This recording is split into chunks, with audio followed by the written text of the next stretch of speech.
इन दोस्तों question classes में आप सभी का स्वागत है। तो आइए हम यूपी पीसीएस आर की जो टेस्ट सीरीज श्रृंखला चला रहे हैं उसमें एक और टेस्ट अटेंड करते हैं। ये 7 सितंबर 2024 तक का इसमें पूरा करंट अफेयर कवर किया गया है, ठीक है। और जीएस 1 का पेपर है जनरल स्टडी का। तो चलिए इसमें आपको जनरल स्टडी और करंट अफेयर साथ में जो लेटेस्ट है वहाँ तक मिलेगा सारा करंट अफेयर। तो चलिए शुरू करते हैं।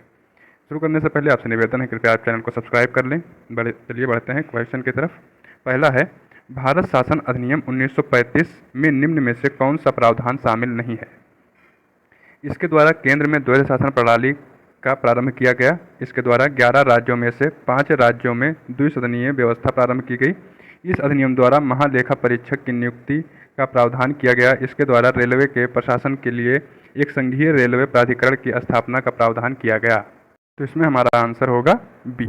आप थोड़ा सा पॉज कीजिए, वीडियो को देखिए और सोच के बताइए कि कौन सा सही होगा। आंसर है बी, ठीक है। इसमें 5 राज्यों में नहीं 6 राज्यों में द्विसदनात्मक व्यवस्था शुरू की गई थी। कितने राज्यों में? 6, ठीक। कौन कौन से? तो बंगाल, बिहार, ठीक है, असम, बम्बई, मद्रास और जो उस समय का उत्तर प्रदेश था तो उत्तर प्रदेश में, ठीक है, इतने में। चलिए, उत्तर प्रदेश को उसमें संयुक्त राज्य कहते थे, तो आप संयुक्त राज्य या उत्तर प्रदेश कुछ भी आएगा तो लगाएंगे, ठीक है। चलिए दूसरा क्वेश्चन है, संविधान सभा के संबंध में निम्न कथनों में से कौन सा कथन सही है? कूट के माध्यम से सही उत्तर चुनें। HBR अयंगर को संविधान सभा का सचिव नियुक्त किया गया था। मूल संविधान के हिंदी संस्करण का सुलेखन नंदलाल बोस द्वारा किया गया था। LN मुखर्जी को संविधान सभा का मुख्य प्रारूपकार नियुक्त किया गया था। मूल प्रस्तावना को राम मनोहर सिंह द्वारा हस्तलिखित किया गया था, ठीक है। तो इसमें से बताना है कि कौन सा सही है। 1 2 3 4 2 3 4 1 2 और 1 और 3। इसमें से दोस्तों हमारा सही कौन सा है? 1 और 3। क्यों? क्योंकि जो दूसरा और चौथा मतलब नंदलाल बोस और राम मनोहर सिंह हैं, इन दोनों लोगों ने जो है सजावट का काम किया था। जो सजाया गया है संविधान को, इन दोनों लोगों ने ये काम किया था, ठीक है। और LN मुखर्जी संविधान सभा के मुख्य प्रारूपकार के रूप में नियुक्त हुए थे, सही है। और सचिव के रूप में HBR अयंगर नियुक्त हुए थे, यह सही है, ठीक है। नेक्स्ट है, निम्न विशेषताओं पर विचार कीजिए। इसके चारों ओर धुंधले वलय विद्यमान है। इसके वायुमंडल में मीथेन गैस है।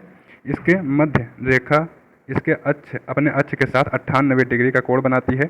यह एकमात्र ऐसा ग्रह है जो एक ध्रुव से दूसरे ध्रुव तक अपने प्रदक्षिणा कक्ष में लगातार सूर्य के सामने रहता है। तो ये किसके बारे में बात हो रही है? अरुण, वरुण, सन या बृहस्पति। तो किसके बारे में बात हो रही है? अरुण ग्रह के बारे में। क्यों? क्योंकि 98 डिग्री बता रहा है, कोण बनाता है। इसी को लेटा हुआ ग्रह कहते हैं, लेटा हुआ ग्रह, ठीक है।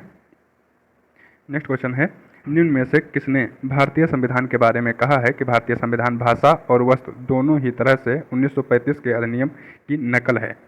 PR Deshmukh, Ivor Jennings, N Srinivasan, Granville Austin. तो इसको कहा है N श्रीनिवासन ने कि भारतीय जो संविधान है ये अधिनियम 1935 का नकल है। और आइवर जेनिंग्स ने भी इसके बारे में कहा है कि जो भारतीय संविधान है ये 1935 से निकला है। इन्होंने निकला शब्द का इस्तेमाल किया है, ठीक है। तो ये दोनों का वर्ड का अंतर समझे रहिएगा, याद रखिएगा। इसमें अभिकथन और कारण दिया हुआ है। विंध्याचल पर्वत से निकलकर कुछ नदियाँ उत्तर की ओर बहती हुई यमुना और गंगा में मिल जाती हैं, तो ये तो सही है। यह नदियाँ भ्रंश घाटी से होकर गुजरती हैं। यहाँ पे गुजराती लिखा है तो गलत है, थोड़ा गुजरती, ठीक है। तो ये जो है गलत हो जाएगी, क्योंकि भ्रंश घाटी की वजह से ये जो है दक्षिण से उत्तर की तरफ नहीं जाती हैं, जबकि इनका ढाल है उधर उत्तर की तरफ, विंध्याचल की पहाड़ियों से होकर उत्तर के मैदान की तरफ इनका ढाल है। तो क्या हो जाएगा? इसीलिए नदियाँ उधर पहुँच जाती हैं, ना कि भ्रंश घाटी की वजह से। तो हमारा जो है सी सही हो जाएगा। ए सही है परंतु आर गलत है। 6 है क्वेश्चन, प्राथमिक तरंगे या पी तरंगे जिनको कहते हैं, भूकंपीय तरंगों के संबंध में निम्न कथनों पर विचार कीजिए और कूट के माध्यम से सही कथन चुनिए। प्राथमिक तरंगों का संचरण ध्वनि तरंगों के समान होता है। यह तरंगें ठोस, तरल और गैस माध्यमों से होकर गुजरती हैं। इन तरंगों का पृथ्वी के आंतरिक भागों से धरातल तक पहुंचने का मार्ग अवतल होता है, अवतल, ठीक। इन तरंगों की गति सबसे अधिक द्रव में होती है। तो इसमें से बताइए कि कौन सा कथन सही है। कौन से इसमें से ऑप्शन 1 2 3 4 चारों सही हैं। 1 2 4 2 3 4 या 1 2 3 कौन से सही है इसमें से? देखिए अगर आपने पढ़ा होगा तो आपको याद होगा कि जो प्राथमिक तरंगे हैं इनकी सर्वाधिक गति होती है ठोस में, ठोस पदार्थ में, न कि द्रव में। ठीक है, तो आपका यहीं पर दिया हुआ है, ये गलत हो जाएगा। देखिए आपको और कुछ पढ़ने की आवश्यकता नहीं। देखिए यहाँ पर 4 दिया हुआ, यहाँ 4 दिया, यहाँ 4, तो इसका मतलब तीनों गलत हो गए। तो सही कौन होगा? डी पार्ट, 1 2 3, 1 2 3 सही है। ठीक है, ये अवतल जो है इन तरंगों की जो आंतरिक गति होती है, ये मार्ग जो होता है अवतल होता है। ठीक है, ठोस, तरल और गैस तीनों माध्यमों से होकर गुजर सकती हैं ये। और प्राथमिक तरंगों का संचरण ध्वनि तरंगों के समान होता है। मतलब ध्वनि तरंग मतलब ये अनुदैर्ध्य तरंगों के समान, अनुदैर्ध्य स्थिति में चलती हैं। ठीक है, अनुप्रस्थ तरंग, अनुदैर्ध्य तरंग जानते होंगे, तो अनुदैर्ध्य तरंगों की तरह चलती हैं अगर ध्वनि की तरह चलती हैं तो। नेक्स्ट क्वेश्चन देखेंगे, अफ्रीका महाद्वीप के कौन से देश लाल सागर के साथ सीमा बनाते हैं? डेड सी के साथ। ठीक है, मिस्र, Sudan, Ethiopia, Djibouti, Eritrea.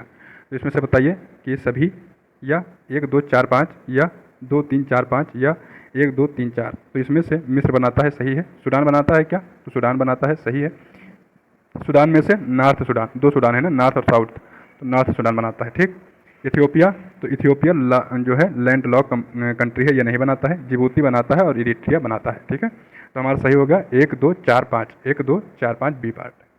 Next है, निम्नलिखित में से किस गवर्नर जनरल ने कहा था कि यदि कोई व्यक्ति गंगा नदी के मुहाने पर अंग्रेजी झंडे का अपमान करता है तो वह वैसा ही है कि जैसा कोई टेम्स नदी के मुहाने पर अपमान करता है। टेम्स नदी इंग्लैंड में है, तो कह रहा है कि जैसे इंग्लैंड में कोई व्यक्ति अंग्रेजी झंडे का अपमान करता है, वैसे ही उसका मतलब बुरा हाल कर दिया जाएगा। वैसे ही अगर गंगा नदी पर कोई अपमान कर रहा है तो उसका भी बुरा हाल हो जाना चाहिए, क्योंकि सेम है, गंगा भी हमारे अंडर ही आता है।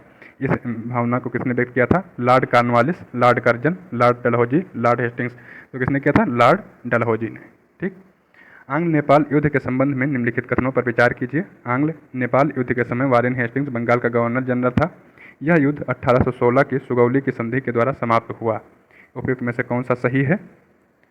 केवल 1, केवल 2, 1 और 2 दोनों, न 1 न 2। तो देखिए आंग्ल नेपाल जो युद्ध हुआ था, इसमें उस समय का गवर्नर जनरल बंगाल का कौन था? वारेन हेस्टिंग्स नहीं था, लॉर्ड हेस्टिंग्स था। कौन था? Lord Hastings. ठीक, और युद्ध 1816 में सुगौली संधि द्वारा समाप्त हुआ था, तो ये सही है। तो केवल 2 सही है, पहला गलत है। शिक्षा के संबंध में निम्नलिखित कथनों पर विचार कीजिए और कूट के माध्यम से सही कथन चुनिए। 1906 ईस्वी में बड़ौदा रियासत ने अपने यहाँ अनिवार्य प्राथमिक शिक्षा प्रारंभ की। सरकार ने फरवरी 1913 में के प्रस्ताव में अनिवार्य शिक्षा के सिद्धांत का स्वीकार कर लिया। वुड डिस्पैच में यह स्वीकार किया गया कि ग्राम स्तर पर देसी भाषाओं प्राथमिक पाठशालाएं स्थापित की जाएं। 1856 ईस्वी में लोकसभा विभाग स्थापित किया गया। तो इसमें से बताइए कि कौन सा सही है? 1 2 3 4, 1 2 3, 2 4 और 1 और 3। तो इसमें से हमें सही आंसर बताना है कि कौन सा है। तो सही आपका है 1 और 3।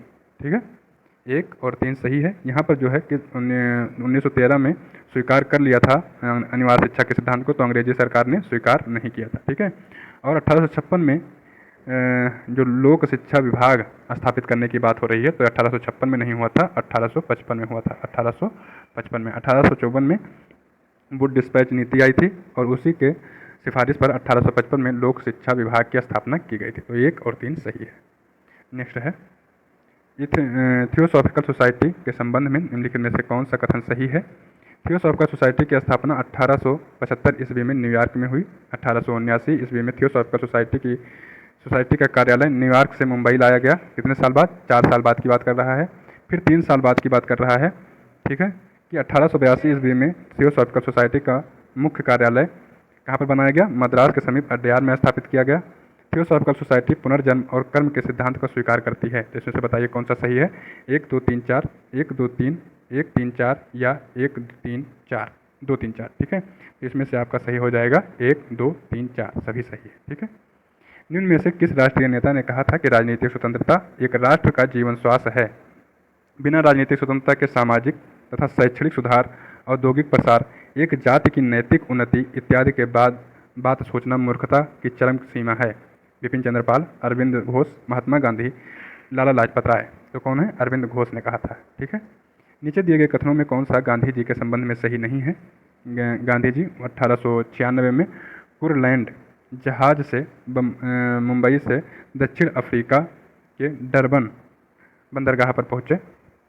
गांधी जी ने ग्रीन पैम्फलेट नामक एक पुस्तिका लिखी थी।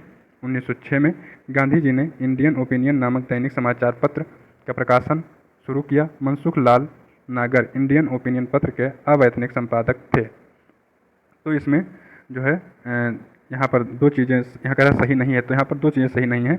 1896 नहीं 1893 में गांधी जी वहाँ साउथ अफ्रीका गए थे, और यहाँ पर जो बात कर रहा है 1906, तो ये 1906 नहीं 1904 में गांधी जी ने इंडियन ओपिनियन नामक पुस्तिका जो है पत्र निकाला था, और ये दैनिक समाचार पत्र नहीं था, साप्ताहिक था। ठीक, साप्ताहिक था। तो ये दोनों गलत हैं, ए और सी, लेकिन यहाँ पर एक ही किसी को चुनना था, तो जो आंसर में बताया गया है वो सी को मान लिया गया है, लेकिन यहाँ पर दोनों गलत हैं। ठीक, नेक्स्ट है नीचे दिए गए कथन, यहाँ पर अभिकथन और कारण दिया हुआ है, तो इसमें हमें सुनना है। मुस्लिम लीग ने अगस्त प्रस्ताव को स्वीकार करने से मना कर दिया। इसमें एक युद्ध सलाहकार परिषद गठन किए जाने के प्रस्ताव था। तो देखिए अभिकथन और कारण ये दोनों आपके सही हैं। ठीक है, लेकिन जो मुस्लिम लीग ने अगस्त प्रस्ताव को स्वीकार किया था, अस्वीकार कर दिया था, उसका कारण ये नहीं था कि युद्ध सलाहकार परिषद का गठन करना, ये कारण नहीं था। उसका कारण था कि मुस्लिम लीग पाकिस्तान के अलावा कुछ भी स्वीकार नहीं करना चाहती है, पाकिस्तान मांगने की जिद पर अड़ी हुई थी। ठीक है, इसलिए इसने जो अगस्त प्रस्ताव था उसको अस्वीकार कर दिया था। तो इसमें दोनों सही हैं, लेकिन कारण सही नहीं है। ठीक है, सही व्याख्या नहीं करता है, तो बी पार्ट सही हो जाएगा। अमेरिकी संविधान के संबंध में निम्न कथनों पर विचार कीजिए। अमेरिकी राष्ट्रपति और उनके सचिव अपने कार्यों के लिए कांग्रेस के प्रति उत्तरदायी होते हैं। अमेरिकी राष्ट्रपति प्रतिनिधि सभा को भंग नहीं कर सकता। तो इसमें से बताइए कौन सा सही है। केवल एक, केवल दो, एक दो दोनों, न एक न दो। तो देखिए यहाँ पर क्या होता है, जैसे हमारे यहाँ पर है कि जो मतलब अपनी कार्यपालिका विधायिका जो होती है, तो विधायिका के सदस्य में से ही विधायिका में से ही कार्यपालिका बनाई जाती है, कार्यपालिका। ठीक, तो इसीलिए जो कार्यपालिका होती है वो विधायिका के प्रति उत्तरदायी होती है, लेकिन यहाँ पर ऐसा नहीं, यहाँ विधायिका और कार्यपालिका अलग होकर काम करते हैं, तो इसीलिए उत्तरदायी नहीं होते हैं। ठीक, तो ये गलत हो गया, यहाँ पर लिखा है उत्तरदायी होते हैं। अमेरिकी राष्ट्रपति प्रतिनिधि सभा को भंग नहीं कर सकते। जब इसके लिए उत्तरदायी ही नहीं है, जब इसका पार्ट है ही नहीं, तो उसको भंग कैसे कर सकते हैं, तो भंग नहीं कर सकते हैं। ये बात सही है आपकी। ठीक, तो कौन सा सही हो जाएगा, केवल दो, और पहला हो जाएगा गलत। निम्नलिखित में से किस केस के अंतर्गत केस में सर्वोच्च न्यायालय ने निर्णय दिया कि अनुच्छेद 19(1) के तहत भाषण और अभिव्यक्ति की स्वतंत्रता में विचारों के प्रचार के स्वतंत्रता शामिल है। मतलब अगर आप भाषण दे रहे हैं तो उसमें अपने विचारों को रख सकते हैं, अपने विचार के अनुसार भाषण दे सकते हैं। 21 केस में कहा गया, रोमेश थापर केस 1950, के एल गोपालन केस 1950, चंपकम दो रायराजन केस 1951 और शंकरी प्रसाद केस 1951। तो रोमेश थापर केस 1950 में ये बात सुप्रीम कोर्ट ने कही थी। ठीक है, सूची फर्स्ट सूची सेकंड का मिलान करना है। भाग 10, भाग 11, भाग 12, भाग 13 इस संविधान के भाग हैं। इसमें से बताइए कि किसमें कौन सा प्रावधान है। एक तरफ दिया हुआ है वित्त, संपत्ति, संविदाएं और वाद, अनुसूचित जाति और जनजाति क्षेत्र, संघ और राज्यों के बीच संबंध, भारत के राज्य क्षेत्र के भीतर व्यापार, वाणिज्य और समागम। तो इसमें से आपको मिलान करना है, तो इसमें से सही बताइए कि कौन सा किससे मिलेगा। ठीक है, भाग 10 में क्या है और भाग 11 में, 12 में, 13 में, सब में क्या है। तो देखिए भाग 10 में है जाति और जो अनुसूचित SC ST का वर्णन किया गया है। ठीक है, अनुसूचित जाति और अनुसूचित जनजाति क्षेत्रों के बारे में बताया गया है, तो इसमें हो जाएगा A का 2। ठीक, अब A का 2 हो गया, तो देखिए ये आपका गलत हो गया, और कौन सा गलत हो गया, C। अब B या D में से कौन सही होंगे। तो देखिए A का 2 और A का 2, इसमें दोनों जगह है, B का 3, B का 3, तो वैसे ही आपको पता चल गया कि B का क्या है, 3 है। ठीक, ऐसे आंसर निकाला कीजिए। ठीक है, अब हमको ढूंढना है कि भाग 12 में, भाग 13 में से कौन सा होगा। अब भाग 12 है वित्त, संपत्ति, संविदाएं और वाद 1। ठीक, और भाग 13 क्या है, भाग 13 है आपका, एक सेकंड, हाँ, भाग 13 में हो जाएगा भारत के राज्य क्षेत्र के भीतर व्यापार, वाणिज्य और समागम। ठीक है, चौथा 2, 3, 1, 4, तो B और C में से कौन सा सही हो गया, B। तो ऐसे इल्यूमिनेट करके आप आंसर निकाल सकते हैं। ठीक, समय समय पर चुनाव सुधार तथा चुनाव के खर्चे से संबंधित अनेक समितियां गठित की गई थी। निम्न में से कौन सी समिति गैर सरकारी समिति है। दिनेश गोस्वामी समिति, JS वर्मा समिति, इंद्रजीत गुप्ता समिति, तारकुंडे समिति। तो जो तारकुंडे समिति है इसका गठन जो है जयप्रकाश नारायण जी द्वारा करवाया गया था। जयप्रकाश नारायण ने करवाया था 1974 में, और इसकी जो सिफारिश आई थी 1975 में आई। इन्होंने जो बताया उसको पब्लिश किया गया, और एक गैर सरकारी समिति थी। ठीक है, गैर सरकारी समिति। और इंद्रजीत गुप्ता समिति जो थी JS वर्मा और दिनेश गोस्वामी, ये सब सरकारी समिति थी। तो आप देख लीजिए कि क्यों ये जो है गोस्वामी समिति जो है दिनेश गोस्वामी, ये 1990 में गठित की गई थी चुनाव सुधार के लिए, चुनाव सुधार के लिए। ठीक। JS वर्मा समिति है, तो JS वर्मा समिति 2013 में गठित की गई थी, 2013 में। ठीक है। और किसके लिए? तो ये चुनाव खर्च के लेकर, चुनाव खर्च को लेकर ये जो है अपनी कुछ बातें इसने बताई थी। ठीक है। चुनाव खर्च सरकार द्वारा वहन करने पर सुझाव दिया था। इंद्रजीत गुप्ता समिति जो है ये कब गठित की गई थी? इंद्रजीत गुप्ता समिति ने बताया था चुनाव खर्च के बारे में। जो JS वर्मा समिति है, इसने क्या बताया था? इसने आपराधिक कानून के संशोधन के बारे में बताया था। आपराधिक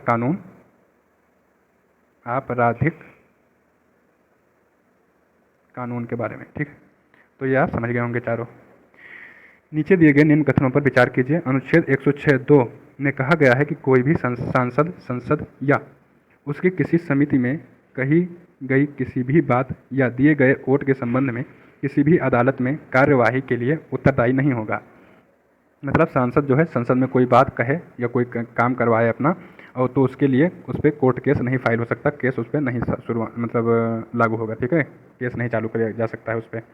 दूसरा है अनुच्छेद 105(1) में संसद सदस्यों के वेतन और भत्ते के संबंध में प्रावधान किया गया है। तो बताइए कौन सा सही है?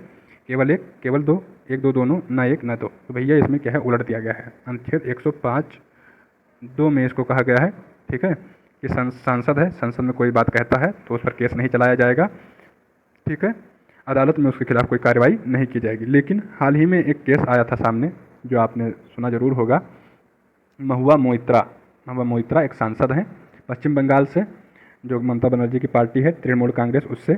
तो इन पे आरोप लगा था कि इन्होंने रुपया लेकर कोई मुद्दा उठाया था। ठीक है। या सरकार से सवाल पूछा था, सरकार को घेरा था। तो कोई मुद्दा अगर आप रुपया लेकर उठा रहे हैं और मिसलीड कर रहे हैं, तो सरकार, इसमें बताया गया कि रिश्वत लेकर वोट डालने या भाषण देने के मामले में संविधान के अनुच्छेद 105(2) और 194(2) जहाँ से किनको मिलता है संरक्षण? विधायकों को। ठीक है। तो 194(2), 105(2) इन दोनों के तहत विशेषाधिकार का जो कवच मिला हुआ है ये हट जाएगा और इसके खिलाफ जो है कार्रवाई हो सकती है। ठीक।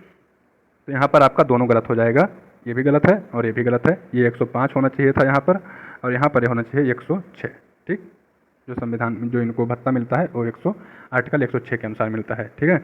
तो हमारा न एक सही है न दो, डी पार्ट। नेक्स्ट क्वेश्चन देखेंगे।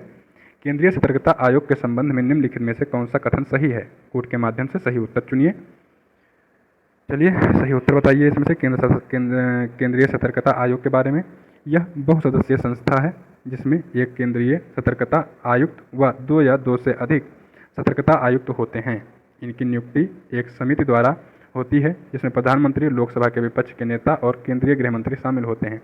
केंद्रीय सतर्कता आयुक्त तथा अन्य आयुक्तों को जब दुराचरण एवं अक्षमता के आधार पर उनके पद से हटाया जाता है तो इस स्थिति में राष्ट्रपति को इस विषय को उच्चतम न्यायालय को भेजना होता है। केंद्रीय सतर्कता आयुक्त के वेतन, भत्ते व अन्य सेवा शर्तें संघ लोक सेवा आयोग के सदस्यों के समान होती है। इसमें से बताना है कि कौन सा मतलब कूट के माध्यम से सही उत्तर चुनना है। और कूट क्या है? 1, 2, 3, 4 सब सही हैं, 1, 2, 3 सही है, 2, 3 सही है, या 1 और 4 सही हैं। तो भैया इसमें से 2 और 3 सही है, 1 और 4 गलत हैं। बताते हैं कैसे। यहाँ पर जो बताया गया है कि इसमें केंद्रीय सतर्कता आयुक्त में 2 या 2 से अधिक सतर्कता आयुक्त होते हैं। तो इसमें क्या होता है कि एक अध्यक्ष होता है और प्लस एक सतर्कता आयुक्त या एक से अधिक सतर्कता आयुक्त। ठीक है। ये होता है इसका, न कि 2 या 2 से अधिक सतर्कता आयुक्त, एक या एक से अधिक होना चाहिए। ठीक है। तो ये हो जाएगा आपका सही, यह हो जाएगा गलत। दूसरा, इसमें प्रधानमंत्री, लोकसभा के विपक्ष के नेता और केंद्रीय मंत्री मिलकर इसको चुनते हैं, तो ये सही है। केंद्रीय सतर्कता आयुक्त को हटाने के लिए राष्ट्रपति उच्चतम न्यायालय में इस विषय को भेजता है, तो ये भी सही है। ठीक है। केंद्रीय सतर्कता आयुक्त का वेतन व अन्य भत्ते जो होते हैं वो किसके समान होते हैं? तो जो अध्यक्ष होता है उसका लोकसभा अध्यक्ष के समान केंद्रीय सतर्कता आयुक्त के अध्यक्ष का वेतन होता है, और लोकसभा आयोग के सदस्यों के समान केंद्रीय सतर्कता आयुक्त का जो है वेतन होता है। अध्यक्ष के समान अध्यक्ष का वेतन और सदस्यों के समान आयुक्त का वेतन। ठीक। तो ये गलत हो जाएगा क्योंकि ये कह रहा है कि इनका वेतन लोक सेवा आयोग के सदस्यों के समान होता है। ठीक। तो आपका आंसर सही कौन हो जाएगा? दूसरा और तीसरा। नेक्स्ट है नागरिकता संशोधन विधेयक 2019, जिसे नागरिकता संशोधन नियम 2024 के द्वारा क्रियान्वित किया गया के संबंध में कौन सा सही नहीं है। यह अधिनियम 12 दिसंबर 2019 को राष्ट्रपति रामनाथ कोविंद के हस्ताक्षर होने के साथ ही अधिनियमित हो गया था। यह 31 दिसंबर 2014 से पहले अफगानिस्तान, पाकिस्तान और बांग्लादेश से आए गैर मुसलमानों को नागरिकता प्रदान करता है। इस अधिनियम के प्रावधान असम, मेघालय, मणिपुर और त्रिपुरा के स्वायत्त आदिवासी क्षेत्रों पर लागू नहीं होते हैं जो संविधान की 6ठी अनुसूची में शामिल हैं। यह अधिनियम उन क्षेत्रों में लागू नहीं होगा जहां इनर लाइन परमिट लागू है, जैसे अरुणाचल प्रदेश, नागालैंड, मिजोरम और मणिपुर। इसमें से बताइए कौन सा सही नहीं है। तो देखिए ये सब सही हैं, ठीक है। तीसरा है सी पार्ट, ये सही नहीं है क्योंकि कह रहा है 6ठी अनुसूची, और 6ठी अनुसूची में कौन कौन आता है? असम आता है, मेघालय आता है, त्रिपुरा आता है, लेकिन क्या मणिपुर आता है? नहीं, मिजोरम आता है, ठीक है, मिजोरम। तो यहाँ पर मणिपुर दे दिया गया, जो कि मणिपुर 6ठी अनुसूची में आता ही नहीं है। तो ये आपका गलत हो गया और बाकी सब सही है।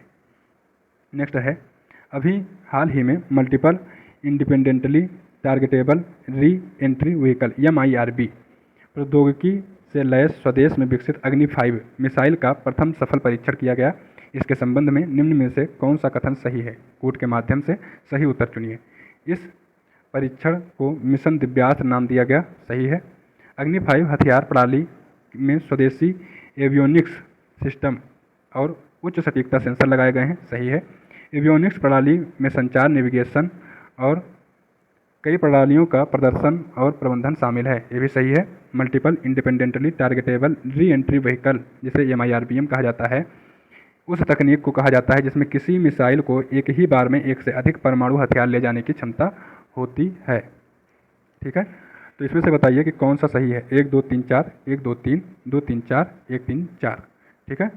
आंसर 22। तो इसका आंसर हो जाएगा ये 1 2 3 4, इसके सभी पार्ट सही हैं। प्लास्टिक अपशिष्ट प्रबंधन संशोधन अधिनियम 2024 के संबंध में कौन सा कथन सही नहीं है, ठीक है। किसके संबंध में पूछ रहा है? जो प्लास्टिक अपशिष्ट प्रबंधन नियम आया है अभी 2024 में, उसके संबंध में कह रहा है। इस संशोधन में प्रावधान है कि कैरी बैग और वस्तुओं के निर्माण को कंपोस्टेबल प्लास्टिक या बायोडिग्रेडेबल प्लास्टिक से बनाने की अनुमति दी जाएगी। तो ये सही है। इसके अनुसार बायोडिग्रेडेबल प्लास्टिक वह है जो मृदा और भराव क्षेत्र जैसे विशिष्ट वातावरण में जैविक प्रक्रियाओं द्वारा बिना कोई माइक्रो प्लास्टिक छोड़े पूर्ण रूप से नष्ट हो जाने में सक्षम है। तो ये भी सही है। इस संशोधन के अनुसार माइक्रो प्लास्टिक से तात्पर्य यह है जो जल में अविलेय किसी भी ठोस प्लास्टिक कण से है, ठीक है। माइक्रो प्लास्टिक से तात्पर्य क्या है कि यह जल में अविलेय किसी भी ठोस प्लास्टिक कण से है जिसका आयाम 1 से 500 माइक्रोग्राम होता है, या 1 से 500 माइक्रोन के बीच है। तो ये 500 नहीं, 1 माइक्रोन से 1000 माइक्रोन के बीच जो होता है उसको माना जाएगा, क्या माना जाएगा? माइक्रो प्लास्टिक, ठीक। तो ये आपका आंसर हो जाएगा गलत ही पूछा है, ठीक है। चलिए नेक्स्ट क्वेश्चन देखेंगे। हाल ही में केंद्रीय मंत्रिमंडल ने इंटरनेशनल बिग कैट अलायंस की स्थापना की मंजूरी दी है। इसके संबंध में निम्नलिखित में से कौन सा कथन सही है? कूट के माध्यम से सही उत्तर चुनिए। इस अलायंस के लिए 2023, 24, 27, 28 तक 5 वर्ष की अवधि के लिए 150 करोड़ रुपये की एकमुश्त बजटीय समर्थन की मंजूरी दी गई है। तो ये सही है। इस अलायंस का मुख्यालय भारत में होगा, सही है। यह पहल 8 प्रमुख बिग कैट्स प्रजातियों की सुरक्षा और संरक्षण पर केंद्रित है। तो ये गलत हो जाएगा, क्यों? क्योंकि 8 नहीं 7 प्रमुख बिग कैट के लिए ये जो है चलाया जा रहा है। इसमें कौन कौन से शामिल हैं? तो बाघ शामिल है, बाघ, शेर, तेंदुआ, ठीक है, तेंदुआ, हिम तेंदुआ, ओके। और फिर जगुआर, पूमा, जिसे प्यूमा कहते हैं, प्यूमा और चीता, ठीक। तो इन 7 के लिए इसको चलाया गया है। इसमें आपका 1 और 2 सही है, तीसरा हो जाएगा गलत। शैवालों के संबंध में निम्न में से कौन सा कथन सही है? कूट के माध्यम से सही उत्तर चुनिए। शैवाल एम्ब्रियोफाइटा वर्ग से आते हैं। शैवाल पर्णहरित युक्त, संवहन, ऊतक रहित और भ्रूण रहित होते हैं। ओडोगोनियम एक ऐसा शैवाल है जो अधिपादप के रूप में दूसरे पौधों पर उगता है। प्रोटोडर्मा एक ऐसा शैवाल है जो कछुए के पीठ पर उगता है। तो इसमें से बताना है कौन सा कथन सही है। केवल एक, मतलब 1 2 3 4 सब 1 2 3, 2 3 4 या 1 3 4। तो इसमें से सही कौन सा है? 2 3 4, 2 3 और 4। शैवाल एम्ब्रोफाइटा वर्ग से आता है, ये गलत बात है। ये किससे आता है? थैलोफाइटा जगत का है। ठीक, थैलोफाइटा जगत का है, थैलोफाइटा जगत का है। शैवाल पर्णहरित युक्त संवहन ऊतक रहित और भ्रूण रहित, ठीक है, पर्णहरित होता है, संवहन ऊतक नहीं होता है और भ्रूण इसमें नहीं बनता है। ठीक, तो ये सही है। उडोगोनियम एक ऐसा शैवाल है जो अधिपादप के रूप में दूसरे पौधों पर उगता है, ये सही है। और प्रोटोडर्मा एक ऐसा शैवाल है जो कछुए के पीठ पर उगता है, तो ये भी सही है। तो इसमें 2, 3, 4। निम्न कथनों पर विचार कीजिए। मानव अस्थियों का 38% भाग ओसीन नामक प्रोटीन तथा 62% भाग अकार्बनिक लवणों का बना होता है। कंकाल ऊतकों में उपास्थि अर्थात कार्टिलेज अन्य संयोजी ऊतक के समान भ्रूण की मीजोडर्म से उत्पन्न होते हैं। इसमें से बताइए कौन सा सही है? केवल एक, केवल दो, एक, दो, दोनों, ना एक ना दो। तो इसमें भैया एक और दो दोनों सही हैं। मानव अस्थियाँ जो हैं 38% ओसीन नामक प्रोटीन और 62% अकार्बनिक लवणों की बनी होती हैं। जो अकार्बनिक लवण होते हैं उसमें मुख्य हैं कैल्शियम फास्फेट और मैग्नीशियम फास्फेट। ठीक है, कैल्शियम फास्फेट और मैग्नीशियम फास्फेट। ठीक, और जो कार्टिलेज होता है संयोजी ऊतक के समान भ्रूण के मीजोडर्म से उत्पन्न होता है। नेक्स्ट क्वेश्चन देखेंगे।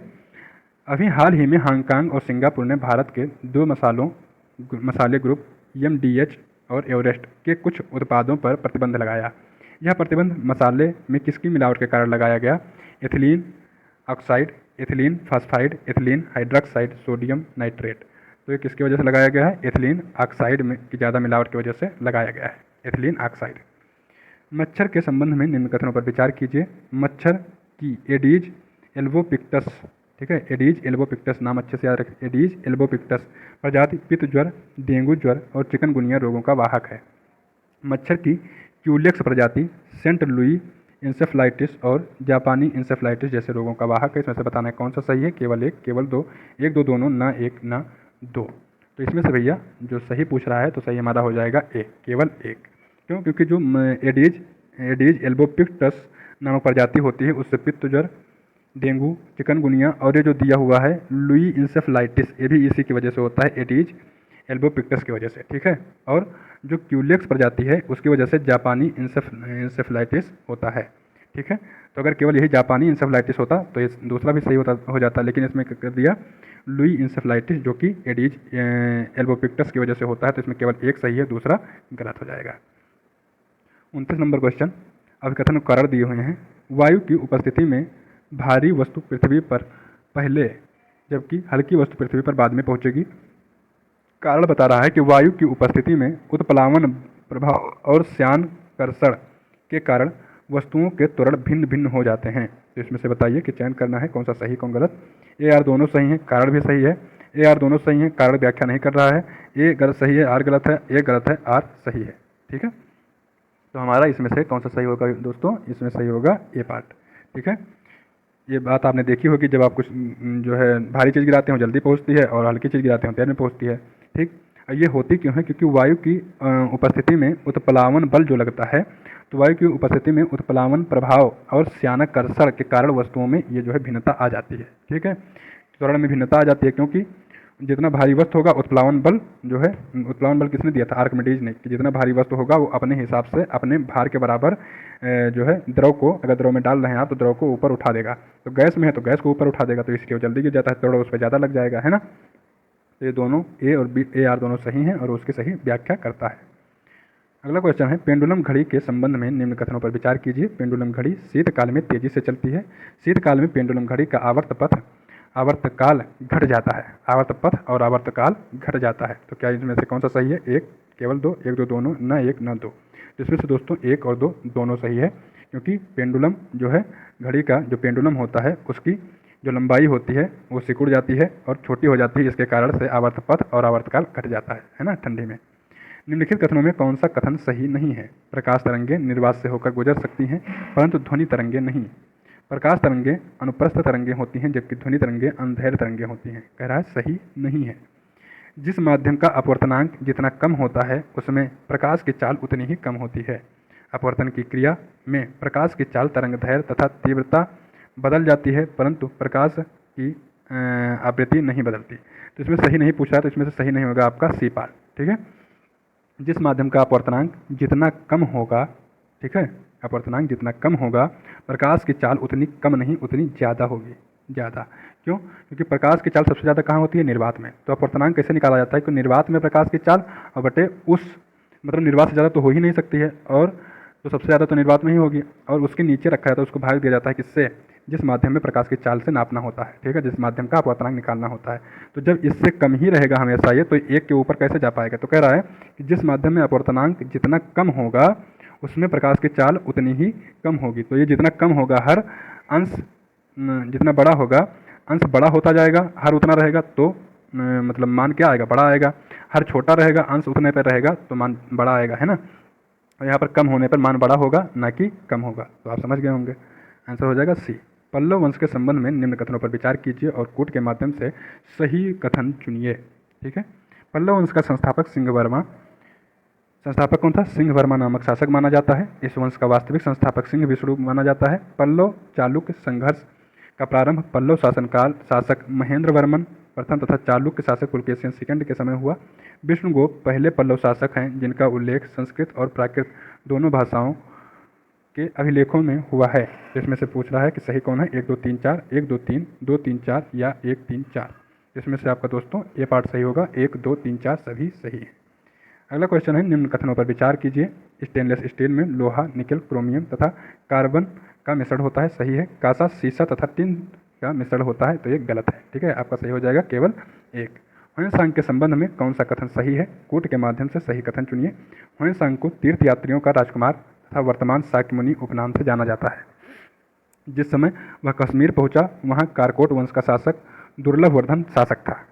इसमें यात्रा विवरण CUK में 138 देशों का वर्णन किया है। ह्वेनसांग के विवरण के अनुसार भारत में विधवा विवाह और सती प्रथा प्रचलन नहीं था। इसमें से बताइए कौन सा सही है? 1 2 3, 1 3 4, 2 3 4 या 1 2 3 4। तो 1 2 3 4 ये सब सही हैं। निम्न कथनों पर विचार कीजिए। गरुड़ स्तंभ में हेलियोडोरस स्वयं को भागवत एवं वासुदेव को देवदेवस के नाम से संबोधित करता है। इस स्तंभलेख में भागवत धर्म के 3 प्रमुख सत्य बताए गए हैं। कौन कौन से? एक दम, जैसे आत्मनिग्रह, दम, त्याग और अप्रमदा, सतर्कता। ठीक है, दम, त्याग और सतर्कता, ये तीनों चीज़ें बताई गई हैं किसमें? भागवत धर्म के लिए 3 प्रमुख सत्य। तो क्या ये सही है? तो जी ये दोनों सही हैं, 1 और 2 दोनों सही हैं, सी पार्ट। ठीक है, नेक्स्ट है, ये बताइए ज़रा इसमें कि जो हेलियोडोरस था ये कहाँ का था? ठीक है, ये जो है कहाँ का था? हेलियोडोरस, ये आपने पढ़ा होगा। तो हेलियोडोरस भैया ये यूनानी शासक एंटियालिकिड्स ने इसको भेजा था, एंटियालिकिड्स ने, और ये तक्षशिला का निवासी था। कहाँ का निवासी था ये? तक्षशिला का। तो हो सकता है पूछ ले आपसे, इसलिए आपको बता देना जरूरी है, तक्षशिला का ये निवासी था। नेक्स्ट क्वेश्चन देखेंगे। सल्तनत काल के संबंध में निम्न कथनों पर विचार कीजिए और बताइए कि कौन सा गलत है। मुशर्रिफ ए मुमालिक महालेखाकार प्रांतों व अन्य विभागों में होने वाली आय का लेखा करता है। मुस्तौफी ए मुमालिक राज्य की आय की जाँच करता है। मुशर्रिफ ए मुमालिक तथा मुस्तौफी ए मुमालिक को दीवान ए बिजारत के अंतर्गत पृथक उत्तरदायित्व सौंपे जाने का कार्य मोहम्मद बिन तुगलक के शासनकाल में हुआ था। ठीक है, या फिरोज शाह तुगलक ने सुल्तान के प्रत्यक्ष आय के संबंध में एक विभाग दीवान ए इमलाक की स्थापना करवाई थी। तो कई बता रहा है कि कौन सा गलत है, तो इसमें जो है सी पार्ट गलत है, क्योंकि जो मुशर्रिफ ए मुमालिक और मुस्तौफी ए मुमालिक मतलब महालेखाकार और महालेखा परीक्षक को पृथक करने का काम किया था, ये मोहम्मद बिन तुगलक ने नहीं, फिरोज शाह तुगलक ने किया था। ठीक है, मुगल बादशाह अकबर ने मनसबदारी व्यवस्था लागू की जो चंगेज खां की दशमलव पद्धति पर आधारित थी, परंतु अकबर ने उसे भारतीय परिस्थितियों के अनुसार मौलिक रूप में परिवर्तित कर लागू किया। अकबर द्वारा मनसबदारी व्यवस्था लागू करने के पीछे क्या उद्देश्य थे? उनके संबंध में कूट के माध्यम से सही उत्तर चुनिए। राज्य को सैन्य दृष्टि से सुदृढ़ एवं सशक्त बनाना, राज्य विरोधी भावनाओं को कम करना, एक विशेष वर्ग को राज्य प्रशासन में सम्मिलित कर उन्हें राज्य का एक अंग बनाना तथा राज्य के प्रति विभिन्न वर्गों की निष्ठा स्थापित करना। इसमें से कौन सही होगा? 1 2 3 4, 1 2 3, 2 3 4 या 1 2 4। तो इसमें से दोस्तों सभी सही हैं। ठीक है, 1 2 3 4 सभी सही है। ये क्वेश्चन और होगा नीचे। हाँ, हुमायूं के मकबरे के संबंध में निम्न कथनों पर विचार कीजिए। हुमायूं के मकबरे का वास्तुकार मलिक मिर्जा गयास था। ठीक है। इस मकबरे के हुमायूं के पश्चात मुगल वंश के 13 अन्य सदस्यों को दफनाया गया है इसमें। बताइए इसमें से कौन सा सही है? केवल एक, केवल दो, एक दो दोनों, या एक न दो। तो इसमें से एक और दो दोनों सही, नहीं सॉरी, इसमें से क्या सही है? तो इसमें केवल एक सही है, दूसरा नहीं सही है, क्योंकि ये 13 नहीं 11 लोगों को दफनाया गया है, 11 मुगलों को इसमें और दफनाया गया है, ठीक है, हुमायूं के साथ साथ। और इसको कब? तो ये 1560 में जो है इसका जो है आर्किटेक्चर किसने तैयार किया था? मलिक मिर्जा गयास ने। नेक्स्ट क्वेश्चन देखेंगे। विश्व प्रसन्नता सूचकांक 2024 के संबंध में निम्न कथनों पर विचार कीजिए और कूट के माध्यम से सही उत्तर चुनिए। हैप्पीनेस इंडेक्स की गणना संयुक्त राष्ट्र सतत विकास समाधान नेटवर्क द्वारा की जाती है। इस सूचकांक में फिनलैंड प्रथम स्थान तथा आइसलैंड दूसरे स्थान पर है। इस सूचकांक में भारत 126वें स्थान पर है। इस सूचकांक में अफगानिस्तान विश्व के सबसे नाखुश देश 143वें स्थान पर है। बताइए कौन सा सही है? 1 2 3 4, 2 3 4, 1 2 3 या 1 3 4। तो इसमें से आपका जो सही आंसर है वो है डी पार्ट, 1 3 4, 1 3 4। जो इसका इंडेक्स इसको जारी करता है, इसका गणना करता है, वो है संयुक्त राष्ट्र सतत विकास समाधान नेटवर्क। संयुक्त राष्ट्र सतत विकास समाधान नेटवर्क नाम याद रखिएगा। इसमें दूसरा क्यों गलत है? क्योंकि प्रथम स्थान पर फिनलैंड नहीं है दोस्तों, प्रथम स्थान पर डेनमार्क है। कौन है? डेनमार्क, ठीक। और दूसरे स्थान पर आइसलैंड सही है। महात्मा गांधी राष्ट्रीय रोजगार गारंटी योजना तथा इससे संबंधित मजदूरी दर में हुए हाल ही में परिवर्तन के संबंध में निम्नलिखित कथनों पर विचार कीजिए। मनरेगा कार्यक्रम 2006 में लागू किया गया। इसका उद्देश्य ग्रामीण क्षेत्रों में परिवारों की आजीविका सुरक्षा को बढ़ाना है। इस योजना के तहत अब सबसे अधिक मजदूरी 374 रुपया प्रतिदिन उत्तर प्रदेश को मिलेगी। उत्तर प्रदेश के मतलब मजदूरों को। मनरेगा के अंतर्गत सबसे कम मजदूरी 234 रुपये प्रतिदिन अरुणाचल प्रदेश और नागालैंड में है। तो इसमें से बताइए कि कौन सा सही है दोस्तों। तो देखिए कह रहा है हाल ही में परिवर्तन में संबंधित, तो इसमें से सही बताना है। तो इसमें देखिए जो यहाँ पर बताया गया है कि मजदूरी उत्तर प्रदेश की सबसे कम है और सबसे ज़्यादा है, तो सॉरी यहाँ पर उत्तर प्रदेश की नहीं, सबसे ज़्यादा है हरियाणा की, ठीक है। तो ये जो 334 रुपये है ये हरियाणा की है, ना कि उत्तर प्रदेश की, तो ये हमारा गलत हो गया। और बाकी यहाँ पर 1 2 4 सही हैं, तो यहाँ के हिसाब से आपका सही हो जाएगा सी। लेकिन दोस्तों यहाँ पर थोड़ा सा यहाँ पर गलत प्रिंट हो गया है, यहाँ पर 2006 नहीं, सी को सही करने के लिए 2009 यहाँ पर लिखना होगा, क्योंकि मनरेगा कार्यक्रम 2009 से चला था, महात्मा गांधी नाम जोड़कर, ठीक है। पहले नरेगा नाम ही केवल था, इसका क्या नाम था? नरेगा था, नरेगा, ठीक है। अब हो गया बाद में मनरेगा, मनरेगा मतलब यम इसमें जोड़ दिया गया, यम से महात्मा गांधी, ठीक है। धारवाड़ क्रम के चट्टानों के संबंध में निम्न कथनों पर विचार कीजिए। यह आर्कियन क्रम के प्राथमिक चट्टानों के अपरदन व निक्षेपण से बनी परतदार चट्टानें हैं। इन चट्टानों में जीवाश्म नहीं मिलते। तो उपरोक्त में से कौन सही है? 1 2, 1 2 दोनों, न 1 न 2। तो इसमें से दोनों सही है। इसमें जो है बिल्कुल घिस पीट के बराबर होकर आर्कियन क्रम की चट्टान है, जो कि अब जो है आपकी धारवाड़ क्रम की चट्टानों के नाम से जाना जाता है। ये घिस पिट गई है पूरी तरह से, ठीक है, और इसमें जीवाश्म नहीं मिलते हैं। नेक्स्ट क्वेश्चन देखेंगे।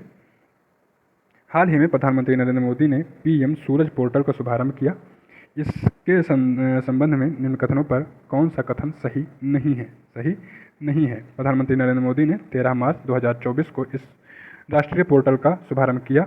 पीएम सूरज एक राष्ट्रव्यापी पहल है जिसका उद्देश्य समाज के वंचित वर्गों का उत्थान करना है। उसके तहत 10 लाख रुपये का व्यापार ऋण उपलब्ध कराया जाएगा। 2 3 सही, इसमें से सही नहीं को चुनना है। तो दूसरा तीसरा सही नहीं है, 1 3 सही नहीं है, केवल 2 सही नहीं है, या केवल 3 सही नहीं है। तो इसमें से दोस्तों जो केवल 3 है ये सही नहीं है, क्योंकि यहाँ 10 लाख रुपया नहीं 15 लाख रुपये का व्यापार ऋण उपलब्ध कराया जाएगा, ठीक है। किसको? तो पीएम सूरज योजना का क्या नाम है? पीएम सूरज एक राष्ट्रव्यापी पहल है। इसका उद्देश्य समाज के वंचित वर्गों का उत्थान करना है, ठीक है। बिजनेस के लिए इसमें रुपया दिया जाएगा 15 लाख। इसका उद्घाटन, इसको शुरुआत प्रधानमंत्री मोदी ने 13 मार्च 2024 को किया था, ठीक है। भारतीय प्रतिभूति एवं विनिमय बोर्ड सेबी के संबंध में निम्नलिखित कथनों में से कौन से कथन सही हैं? कूट के माध्यम से सही उत्तर चुनिए। सेबी की स्थापना 12 अप्रैल 1988 को की गई, जो एक गैर संवैधानिक संस्था है। 30 जनवरी 1944 को एक अध्यादेश द्वारा इस संस्था को संवैधानिक दर्जा भी प्रदान कर दिया गया। सेबी का मुख्यालय मुंबई में है। इसका क्षेत्रीय कार्यालय कोलकाता, दिल्ली, चेन्नई तथा अहमदाबाद में है। इसमें से बताना है कि सही कथन कौन सा है। 1 2 3 4, 1 3 4, 2 3 4, 1 2 4। तो इसका आंसर आप दीजिए। इसमें आपका आंसर हो जाएगा 1 3 4, 1 3 4। सेबी की स्थापना 12 अप्रैल 1988 की हुई थी। ठीक है, ये एक असंवैधानिक या गैर संवैधानिक संस्था थी।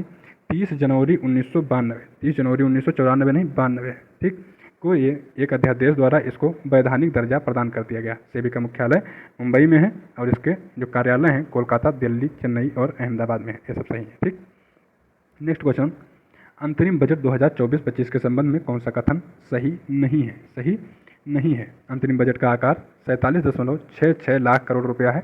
इस बजट के कुल व्यय में से लगभग 76.69%, मतलब 76.69% हिस्सा राजस्व खाते पर व्यय होने का अनुमान है। वित्तीय वर्ष 2024-25 में राजस्व घाटा 2.5% रहने का अनुमान है। वित्तीय वर्ष 2024-25 में राजकोषीय घाटा 5, देखिए यहाँ पर राजस्व घाटा दिया होता है 2.5%, यहाँ राजकोषीय घाटा की बात कर रहा है तो टेंशन मत, मतलब कंफ्यूज मत होइएगा, 5.01% रहने का अनुमान है। तो इसमें से हमारा आंसर क्या हो जाएगा? इसमें से भैया हमारा आंसर कह रहा है सही नहीं है। ठीक है, सही नहीं है, तो सही कौन सा नहीं है? सी। 2024-25 में राजस्व घाटा जो बता रहा है तो ये 2.5% नहीं 2.0%, मतलब 2% रहने का अनुमान है, ना कि 2.5%। ठीक है, और राजकोषीय घाटा 5.01% रहने का अनुमान है। राजस्व घाटा और राजकोषीय घाटा रट लीजिए। राजस्व घाटा कितना है? 2% और राजकोषीय घाटा कितना है? 5%। उत्तर प्रदेश सरकार द्वारा प्रस्तुत बजट 2024-25 के संबंध में कौन सा सम्मिलित नहीं है? एक तरफ योजना दी हुई है, दूसरी तरफ आवंटन क्षेत्र दिया हुआ है। ठीक है, जल जीवन मिशन को कितना दिया गया है? 22,000 करोड़। पीएम आवास को कितना दिया गया है? 4867 करोड़। पीएम ग्राम्य सड़क को कितना दिया गया है? 3668 करोड़। सर्व शिक्षा अभियान को कितना दिया गया है? 21,310 करोड़। कह रहा है सुमेलित नहीं है। ठीक है, तो कौन सा सुमेलित नहीं है दोस्तों? B part. पीएम जल जीवन मिशन को 22,000 करोड़ दिया गया है। सर्व शिक्षा अभियान को दिया गया है उसके बाद 21,310 करोड़। पीएम ग्राम्य सड़क योजना जो है, प्रधानमंत्री ग्राम सड़क योजना, 3668 करोड़ दिया गया है। और जो है इसमें जो पीएम आवास योजना है उसको दिया गया है 2441 करोड़, 2441 करोड़ दिया गया है। ठीक है, पीएम आवास योजना को। निम्न कथनों पर विचार कीजिए। रॉक फॉस्फेट के उत्पादन में राजस्थान का प्रथम स्थान है, सही है। जिप्सम के उत्पादन में गुजरात का प्रथम स्थान, गलत है, क्योंकि यहाँ पर भी राजस्थान का ही प्रथम स्थान है। आपका आंसर हो जाएगा ए। निम्न निगमों में से कौन सा सही सुमेलित नहीं है? शिखर अवस्थिति। एक तरफ शिखर दिया हुआ है, एक तरफ अवस्थिति दी हुई है, कौन सा सही सुमेलित नहीं पूछा है? सेंट्रल पीक, उत्तरी अंडमान, माउंट हैरियट, मध्य अंडमान, माउंट कोयोब, दक्षिणी Andaman, mount Thuillier, great Nicobar. ठीक है, तो इसमें से बताइए कौन सा सही है? सही नहीं है, तो कौन सा सही नहीं है? Mount Harriet. माउंट हैरियट मध्य अंडमान, तो माउंट हैरियट जो है मध्य अंडमान में नहीं है, दक्षिणी अंडमान में है दोस्तों। कहाँ पर है? साउथ अंडमान में है। ठीक, साउथ अंडमान में है, ना कि मध्य अंडमान में। बाकी सैंडल पीक उत्तरी अंडमान में है, पहले सैंडल पड़ेगा फिर हैरियट। ठीक है, ये साउथ में आ जाएगा। और दक्षिण अंडमान में कौन है? माउंट कोयोग दक्षिण अंडमान में है। और जो है आपका माउंट हैरियट भी किस में पड़ जाएगा? ये आपका दक्षिण अंडमान में ही पड़ जाएगा। ठीक है, ये दोनों दक्षिण अंडमान में है, माउंट थुलियर ग्रेट निकोबार में है। नेक्स्ट क्वेश्चन, ब्रह्मपुत्र नदी के संबंध में कौन सा कथन सही है? ए बी सी डी इधर नीचे दिया हुआ है, पहले आप कथन पढ़ लीजिए। ब्रह्मपुत्र नदी का बेसिन 4 देशों, कौन कौन से? चीन, भारत, भूटान और बांग्लादेश में फैला हुआ है, सही बात। पासी घाट के निकट, सॉरी यहाँ पर बताना नहीं चाहिए, तो चलिए इसमें आप बताइए कि सही है गलत है। ठीक, चीन, भारत, भूटान, बांग्लादेश में फैला हुआ है। पासी घाट के निकट इनकी 2 सहायक नदियाँ दिबांग और लोहित इनके बाएं किनारे जाकर मिलती हैं। धनसिरी और कपिली नदियाँ ब्रह्मपुत्र के दाईं ओर से आकर मिलती हैं। भारत में प्रविष्ट होने से पहले ब्रह्मपुत्र नदी अपने प्रवाह में तीव्र मोड़ अर्थात यू टर्न लेती है, जिसका भूवैज्ञानिक कारण तरुण हिमालय का अक्ष संघीय नमन है। बताइए भैया कि इसमें से कौन सा सही है? ठीक है, 1 2 3 4, 2 3 या 1 4, तो इसमें से सही आपका हो जाएगा 1 और 4। कौन? 1 और 4। ब्रह्मपुत्र नदी इसमें जो है 4 देशों में फैली हुई है और भारत में ये जो है यू टर्न लेती है। कहाँ से? जो हिमालय है, ब्रह्मपुत्र नदी जो है हिमालय का जो तरुण हिमालय है वहाँ से अक्ष संघीय नमन लेकर यू टर्न ले लेती है, अक्ष संघीय नमन द्वारा। ठीक है, जो यहाँ पर बताया गया है कि कुछ नदियों को दाईं तरफ से बाईं तरफ से मिलने को बताया जा रहा है, तो ये देख लीजिए हम सभी नदियों को बता दे रहे हैं। दिबांग, लोहित लिख लीजिए आप, दिबांग, लोहित, सुबनसिरी तथा जिया भरेली। सुबनसिरी और जिया भरेली, तो ये नदियाँ किधर से मिलती हैं? ये नदियाँ मिलती हैं दाएं ओर से। ठीक है, राइट से। ठीक, दूसरे तरफ बाएं तरफ से कौन सी नदियाँ मिलती हैं? तो धनसिरी, कपिली, धनसिरी, कपिली और देसांग, कौन सी, देसांग, ये नदियाँ कहाँ से मिलती हैं, तो लेफ्ट से मिलती हैं। ठीक, तो ये जो है आपके दाएं और बाएं तरफ से मिलने वाली नदियाँ होंगी, जिसमें 2 और 3 गलत हैं। नेक्स्ट क्वेश्चन देखेंगे, निम्न में से कौन सा यंत्र दुर्गंध की सांद्रता तथा दुर्गंध की तीव्रता को मापता है? ई पेज, नोज, ई पेज, ई नोज, ई कार्बोरेटर या इनमें से कोई नहीं? तो देखिए दुर्गंध हम कैसे पता लगाएंगे, नोज से, नाक से, तो ई नोज इसका नाम है। निम्न में से उन नदियों का चयन कीजिए जिनका मुहाना प्रशांत महासागर से है, प्रशांत महासागर में है। कोलंबिया नदी, सैक्रामेंटो नदी, जेन जोगवीन नदी या कोलोराडो नदी? 1 2 3 4, 2 3 4, 1 2 3, 1 2 मतलब 1 3, बताइए कौन सी प्रशांत महासागर में गिरती है? तो 1 2 3, कोलंबिया, सैक्रामेंटो और सेन जोकबीन, ये नदियाँ जो होती हैं कहाँ गिरती हैं? प्रशांत महासागर में। जबकि जो कोलोराडो नदी है भैया, कोलोराडो नदी ये आपकी कहाँ पर गिरती है? तो ये जो कोलोराडो नदी है, मुहाना होता है ना कैलिफोर्निया का, वहाँ पर गिरती है। कहाँ पर? कैलिफोर्निया के मुहाने में। ठीक है, निम्नलिखित कथनों पर विचार कीजिए। भारतीय पुरातत्व सर्वेक्षण संस्कृति मंत्रालय के अधीन आता है। जॉन मार्शल को भारतीय पुरातत्व का जनक कहा जाता है। तो पहला सही है, दूसरा गलत है, केवल एक सही है। भारतीय पुरातत्व का जो जनक है वो कौन है? अलेक्जेंडर कनिंघम को माना गया है, अलेक्जेंडर कनिंघम को। ठीक है, अलेक्जेंडर कनिंघम को। निम्नलिखित में से एक नवपाषाणिक स्थल से राख का टीला प्राप्त हुआ है। कहाँ है वो स्थल, कौन, क्या नाम है? कालीबंगा, कोलडिहिवा, संगनकल्लू, ब्रह्मगिरी। तो कहाँ से प्राप्त हुआ है? संगनकल्लू से। ऋग्वेद के संबंध में निम्नलिखित कथनों पर कौन सा सत्य है? इंद्र के पश्चात सर्वाधिक संख्या में मंत्र अग्नि को समर्पित है। ऋग्वेद की मूल लिपि ब्रह्मी लिपि है। वैदिक कर्मकांड में होता या होत्री, होता लिखा हुआ है या होत्र लिखा होता, के संबंध में ऋग्वेद से का संबंध ऋग्वेद से था। तो बताइए कि इसमें से कौन सा सत्य है? 2 3, 1 2, 1 3 या 1 2 3? दोस्तों इसमें आपका सही हो जाएगा 1 2 3। ठीक है, नेक्स्ट, अशोक के तृतीय शिलालेख में 3 पदाधिकारियों के नाम मिलते हैं। निम्नलिखित में से कौन सा एक नाम सम्मिलित नहीं है उल्लेख में? युक्त, अग्रहारिक, प्रादेशिक, राजुक। तो इसमें से युक्त, प्रादेशिक और राजुक का नाम मिलता है, जबकि अग्रहारिक का नाम नहीं मिलता है। आपका आंसर हो जाएगा बी। हुमायूं के मकबरे के संबंध में निम्नलिखित कथनों पर कौन सा सत्य है? अच्छा, यहाँ पर देख लीजिए जो ये है, तो युक्त किसके लिए है? तो युक्त क्या है? राजस्व वसूल करता है। ठीक है, राजस्व वसूल करता है। ठीक, राजस्व अधिकारी है। प्रादेशिक क्या है? तो प्रादेशिक जो है सबसे बड़ा अधिकारी है, मंडल अधिकारी है। ठीक, क्या है? मंडल अधिकारी है, मंडल। और राजुक क्या है? तो राजुक जो है ये राजस्व विभाग और न्यायिक कार्य जो है दोनों देखता है। तो राजस्व विभाग और न्यायिक कार्य, न्यायिक कार्य, ठीक, दोनों देखता है कौन? राजुक। हुमायूं के मकबरे के संबंध में निम्नलिखित कथनों में कौन सा सत्य है? इसका निर्माण पत्नी हाजी बेगम द्वारा करवाया गया था। श्वेत संगमरमर से निर्मित यह भारत का पहला दोहरा गुंबद वाला मकबरा है। इसमें से बताइए कौन सा सत्य है? 1 केवल 2, 1 2 दोनों, न 1 न 2। तो इसमें दोस्तों 1 और 2 दोनों सही है। 1560 में भी मैंने बताया कि जो है मीरक मिर्जा जो है ने इसका क्या किया था? आर्किटेक्चर तैयार किया था, गियास नाम था। ठीक है, मीरक मिर्जा गियास ने। निम्नलिखित में से किस एक चित्रकला पर मुगल चित्रकला का प्रभाव नहीं है? काली घाटी चित्रकला, पहाड़ी चित्रकला, कांगड़ा चित्रकला, राजस्थानी चित्रकला।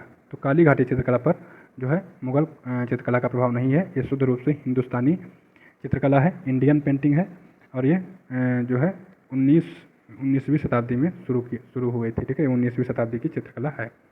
भारत में कर्नाटक के युद्ध के नाम से जाने जाना वाला युद्ध किसके मध्य लड़ा गया था? तो अंग्रेजों एवं कर्नाटक के नवाब के मध्य, अंग्रेजों पुर्तगालियों के मध्य, अंग्रेजों फ्रांसीसियों के मध्य, अंग्रेजों और डचों के मध्य। तो लड़ा गया था अंग्रेजों और फ्रांसीसियों के मध्य। कितने युद्ध लड़ा गया था? तो 3 युद्ध।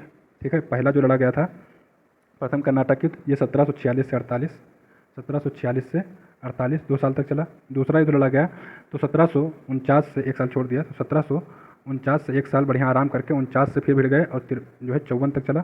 फिर तीसरा ये जो है तो 1758, 4 साल अब आराम किया, तो 1758 से लेकर जो है 1763 तक ये युद्ध चला।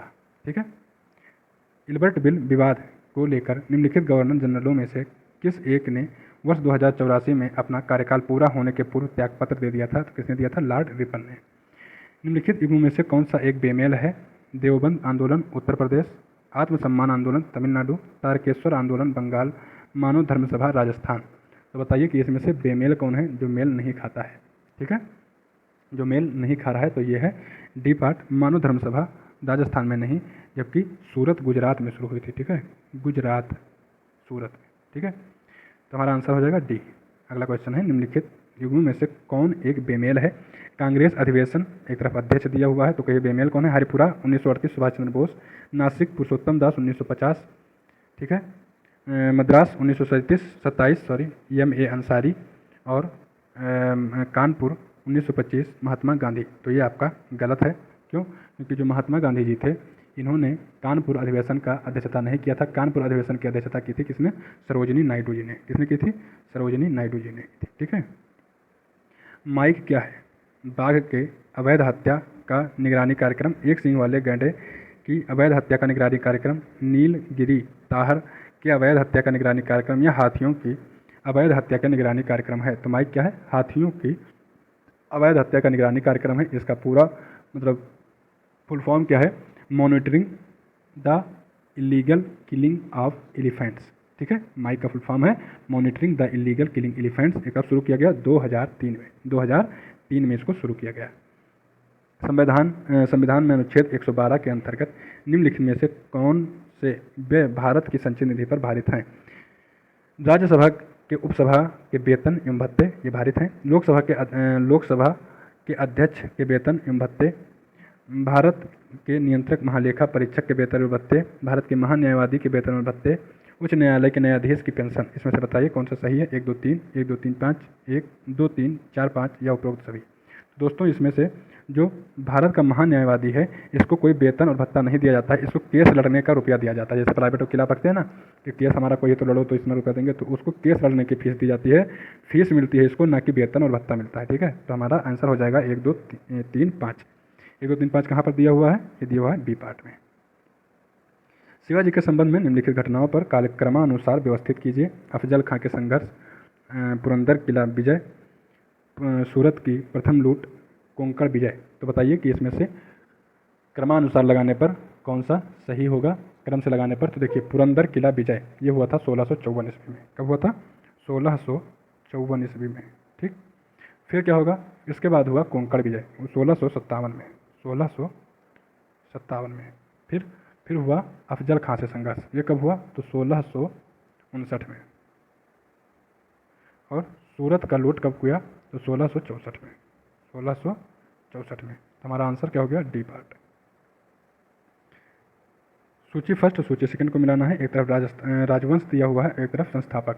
तो कौन से राजवंश के संस्थापक कौन थे? अराविडु वंश, उत्पल वंश, कारकोट वंश, सातवाहन वंश। दुर्लभ वर्धन, तिरुमल, सिमुक, अवंतीवर्मन। अब इसमें से दोस्तों मान लीजिए कि 1 2 को आपको नहीं याद है, तो देखिए थोड़ा सा जो एलिमिनेशन विधि द्वारा होता है, ठीक है, उससे कैसे करेंगे आप। अब मान लीजिए आपको याद है कि कारकोट वंश का याद है, ठीक है, तो कारकोट वंश का कौन है? दुर्लभ वर्धन आपको याद है, तो आपने दुर्लभ वर्धन लगा दिया, सी का फर्स्ट। ठीक, अब यहाँ देखिए सी का फर्स्ट कौन है? तो 3 जगह दिया हुआ है, तो ये तो गड़बड़ हो गया। अब मान लीजिए आपको याद है जो है अराविडु वंश का, तो अराविडु वंश का कौन थे? इसके थे तिरुमल। ठीक है, कौन थे? तिरुमल। तो आपने 1 को 2 लगा दिया। अब इसमें 3 में से देखिए 2, ये देखिए 2 पर मिल गया।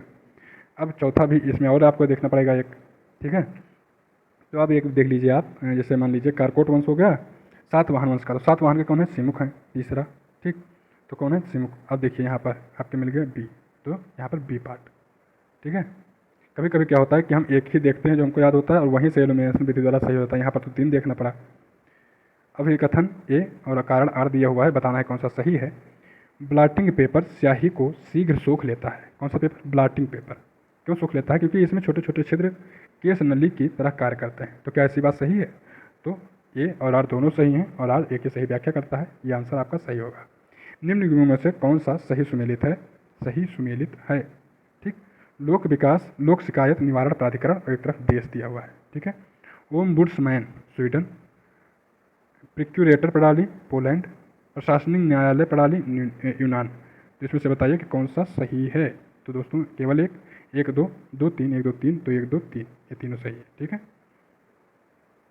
नीचे एक अभिकथन और कारण दिया हुआ है, बताना है कौन सा सही है। केन्स द्वारा मौद्रिक नीति की तुलना में राजकोषीय नीति को अधिक महत्वपूर्ण माना गया है। मंदी की स्थिति का उपचार करने में मौद्रिक नीति विफल रही है। तो इसमें से बताइए कि कौन सा सही है। ए आर दोनों सही हैं, आर ए को सही व्याख्या नहीं करता है या आर ए की सही व्याख्या करता है। ए सही है, आर गलत है, या ए गलत है, आर सही है। तो 67 नंबर में कौन सा सही है? ए आर दोनों सही हैं और ए आर जो है एक ही सही व्याख्या करता है। ठीक है, कारण कथन दोनों सही हैं और कारण भी सही है। केन्स द्वारा मौद्रिक नीति की तुलना में राजकोषीय नीति को अधिक महत्व दिया जाता है। क्यों? क्योंकि मंदी की स्थिति के उपचार करने के लिए मौद्रिक नीति विफल होती है, वहाँ पर राजकोषीय नीति ही काम आती है ना।